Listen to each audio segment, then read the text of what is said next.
for an answer, Firefox. Yeah. We're recording. Okay. All right. We've been having some wonderful technical issues with Twitch server, so we are going to give it one last shot on the Twitch stream, and if that doesn't work, we're just going to do this as a local recording, and we will upload it, of course, to our Patreon supporters first, and then later you folks will be able to watch it in the general public. We're live. Is it actually working now? Yes. We'll see if it stays up. Okay. So welcome to Heroes of the Mist, August 12th, 2018. It's now 7:30, 30 minutes after our normal showtime due to Twitch network error 2000 errors. And but it looks like we're finally back up and running, so hopefully Twitch has fixed their server problem. However, if this happens in the future, we're just going to go ahead and record the local one, and you can catch the full episodes through our Patreon site, patreon.com/RPG Research. All right, we've done enough preamble. Oh my goodness. Let's go ahead and do the intros and get back on with the game. So, I am your Game Master, Hawk Robinson. I am John Wilker, Assistant Game Master and the voice of many different people. I'm Adam. I'll be playing as Torin, and he's really getting kind of concerned about all these plague ticks. Just saying. And that's a good thing to do as you're introducing yourselves. Do your character voice, because when people listen with audio only, it helps them know who's who. I'm Lillian. I will be playing as River, and she is a Wujian / some martial arts. I am Katie Coogan. I am playing Moisha Turtlebaum. Moisha knows that having saved this girl from the plague house has perhaps been a bad idea, and he's probably going to die soon. And I'm, what's my line? Oh, yes. I'm Andy, and I'm playing Talk, who is a little bit of a illusionist, and he's trying to become a stage performer and make his, make the Statue of Liberty disappear and all that kind of stuff. And what race of illusionist is he? Oh, he's a gnome. Indeed. And hi, I'm Bill. I'm playing Weevil, a scientifically minded gnome. Who is also is a professional. Oh, yes, he's both a fighter and an illusionist. And remote, coming in from Seattle. Live via My satellite. name is Joe Coonan, and I am playing Ferhad Muriel. Ferhad believes that specific performance, an equitable remedy in the law of contract, whereby a court issues an order requiring a party to perform a specific act, is the best way to fulfill a contract that has been caught in breach. Is that the first party or the second party? Or the party of the first party of the second party? There's only one party here. You can't fool me, there is no insanity clause. And what is Farhad besides a contract enforcer? Ferhad is a thief fighter. He comes from Aridia. He does not believe in any of the old wives' tales of his homeland. He believes in doing what you committed to. And his racial origin? Oh, he's half an elf. Half an elf. We call him Stubby for and short. then half a human glued together. Okay. All right. So, previously on Heroes of the Mist, you were struggling to cross a road in the middle of the woods for some time, as a number of unfortunate things happened simultaneously, and other things. But why do we cross the road? That's for you to decide. So, and apparently it was very difficult for the party to decide to do that. And so you'd stopped waiting, looking around. You noticed an owl watching you from across the way. Woohoo! Farhad took a number of shots at it, and it very amazingly dodged those shots, not like any normal owl. Yes, Matrix style. Not that any of your characters are familiar with the Matrix or would know if they're in it. And also, simultaneously, the little girl that Moisha had helped save from the dead family who had the plague, her boils were looking extra nasty, and there were little creatures crawling inside. So Moisha decided to lance the boil with a hot dagger, and hundreds of little fleas came jumping out everywhere and on Moisha and Moisha's dog. You I didn't know mention we're your gonna dog, did you? die. Did you mention your dog? I forgot to mention Herschel. Herschel is a black-mouthed cur. He is nearly as tall as I am, given that I am a dwarf. And also in our menagerie, We've got Socrates, a badger. Pacha. And we left the brain-dead monkey back at the, Well, we have some new members, which we'll get to that in a moment. So the fleas were jumping around. Everybody kind of fled. And meanwhile, at the same time as all this was happening, horsemen were galloping down the road from the east to the west. And the girl was screaming in pain, and everybody was laying low, ready to have a battle. The horsemen rode past except for one who kind of stopped for a little bit trying to listen. The girl's screams had come down as Moisha succored her misery a little bit and kept her quieter. Finally, the rider rode away. Then shortly after that, Talk looked up into the trees and there was a monkey over him. And the next thing you know, that was Torin. that was Torin. Sorry, I'm sorry, Torin. I'm sorry, it's because of that. Yeah, sorry.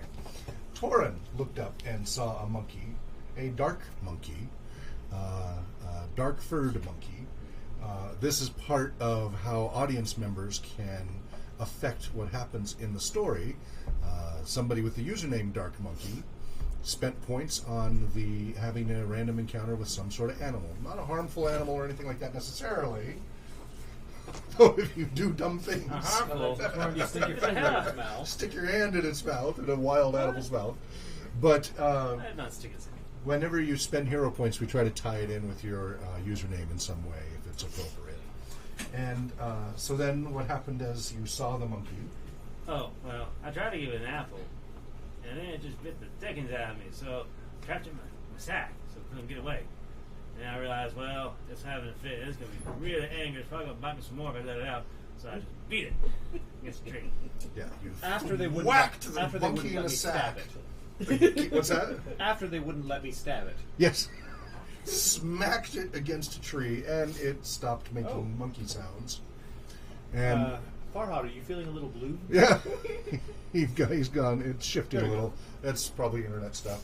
So, so you knocked the monkey unconscious, gave it a nasty concussion, but it did live. Beat that monkey. Put some healing stuff on it too. Careful. This is a family show. What? I'm saying facts. Yes.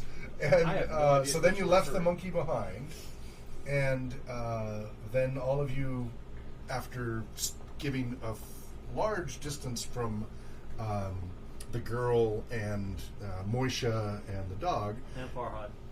and Farhad. the Farhad was busy ranting at Moisha as everybody left, as everybody finally crossed the road, following the owl into the woods. Eventually, Farhad joined as well. So the party was kind of spread out a little bit and continued into the woods. And this is, in October. It's late fall. The weather's been chilly. The leaves had all fallen to the ground in this deciduous forest. And but as you traveled throughout the day, as the afternoon progressed, it's normally been chill. It started to get warmer and warmer, and then you started seeing more trees that still had their leaves on, but they were fall golden.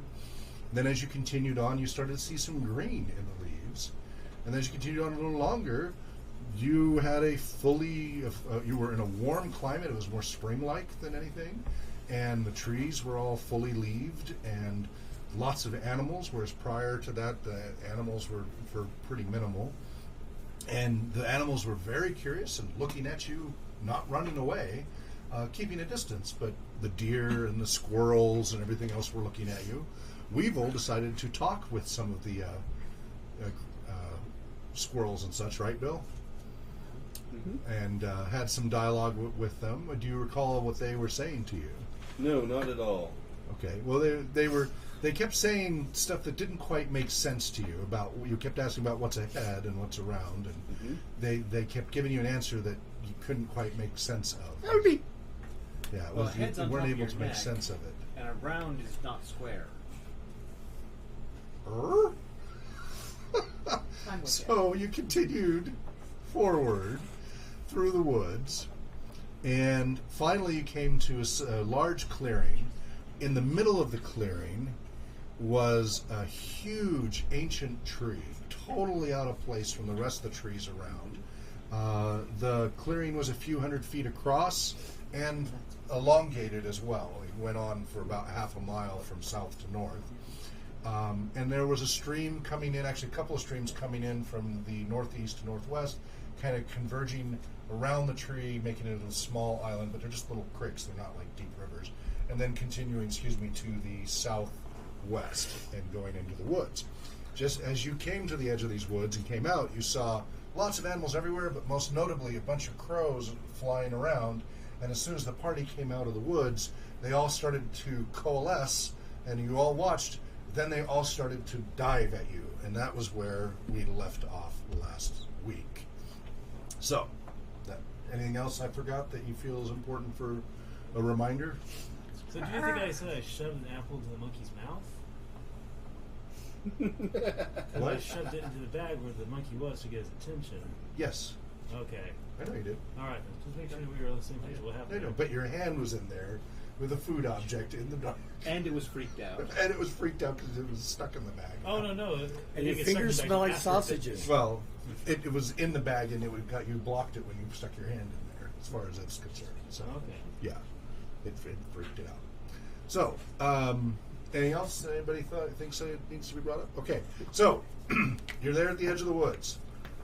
Hundreds of crows are coming from a few hundred feet up, just diving straight at you. Cawing maniacally as they're just diving at you. If they were dive bombers, they'd be making that dive bomb sound. Oh, thank you, Officer Hitchcock. Yes. So, what do you do? A duck. Define ducking. Exactly. How much of a duck? Just like this, or No, I hit the ground. you go flat on the ground? Yeah. Okay. River. So we're still next to the tree edge, right? Or Yeah, you're right at the tree edge. Yeah. I'm gonna go back into the trees. Okay. And hide behind a tree. Hide behind a tree. Okay. Yes. Moisha. Oh wait. Oh, and what? I cast chameleon on myself. And cast chameleon. Okay, Yes. great. Moisha. I take the girl and duck into the tree line Okay. and shield her from the birds. Okay, great. Talk. I'm gonna curl up into a ball. Just right there, just drop in coronal fetal position. All right. Well, no. Put my back up. Just kind of Like armadillo, Turtle yeah, armadillo style. yeah. Shield my Turtle face up, and yeah. all that. Okay. Weevil. I'm going to cast the 2D illusion Okay. of an oil slick bubbling up right where we are, so it'll be visible from above, and it looks like just the oil bubbling up. And I'm figuring the birds don't want to dive into a giant big oil slick rolling out from the coming out from the ground. Okay. And then we'll see if maybe we can just slide on in this big thing of pollution as we Okay. And so you cast it like above you. yes, A little above bit, me, like, so it's how- facing up. How far above? Like how high from the ground? Oh, we'll it. We'll have it up above the top of the horses' heads. Okay. All right. But you're standing other than that. I mean, Yeah. no height, but standing. Yeah. Okay. And Farhad. You guys, these are like the owl. They're friendly. They are going to help us out. And I sort of rush forward. Rush forward to just to the tree line. Towards the tree and towards the crows. So towards the big Yeah. tree in the center. It's about 100 Yes. feet away. Okay. So you start running towards the tree. The I'm big on a tree. horse. Okay. You start riding towards the tree. Okay. Alrighty then. That So was that means- a little faster. So that means like his head and shoulders are bouncing up above the oil slick. Right. Yes, that's basically the effect that is happening. All right. So, And in this little new installment of Farhad misjudges animals.